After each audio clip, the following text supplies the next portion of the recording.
Isang magandang araw po muli sa inyo mga kaibigan. Latest weather update po tayo February 22, 2023.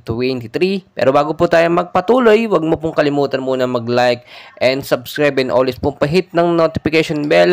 Maraming salamat po mga kaibigan. Ngayong umaga po ng Huwebes, mainit po na panahon ang mararanasan po natin sa ilang bahagi po ng Luzon, Visayas at Mindanao. Dahil nga po, nagsimula na nga po ang mainit na panahon. El Nino po ang ating kinakaharap ngayon. Pero meron po tayong latest update hypnosis galing na rin po sa Pag-asa. Apektado pa rin po ang ilang bahagi po ng ating bansa, especially itong bandang eastern na section po ng ating bansa, no? Apektado po tayo ngayon ng easterlies at ng localized thunderstorm. Mga kaibigan, sa mga hindi nakakalam, ito pong easterlies ay yung mainit na hangin galing sa Pasipiko, which is nakakaapekto sa ilang bahagi ng ating bansa.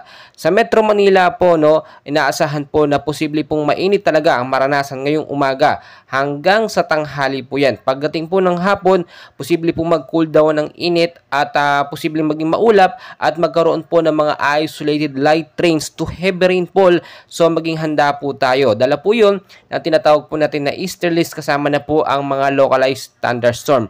Mga kaibigan, sa Visayas at Mindanao naman, same scenario din po, mainit na panahon ang mararanasan sa umaga hanggang sa tanghali. Dala naman ng easterlies at localized thunderstorm sa hapon, posibleng magkaroon ng light rains to heavy rainfall. So, yung mga mababang lugar, mag-ingat kayo sa posibleng baha kung sakaling magkaroon po ng malakas na pag-ulan. Mag-ingat din po yung mga landslide prone area, which is yung mga delikado kapag nagkakaroon ng malakas na pag-ulan. Mga kaibigan, uulitin ko po at pangunahan ko na kayo, wala pa naman po tayong binabantayang sama ng panahon or bagyo sa loob ng Philippine Area of Responsibility.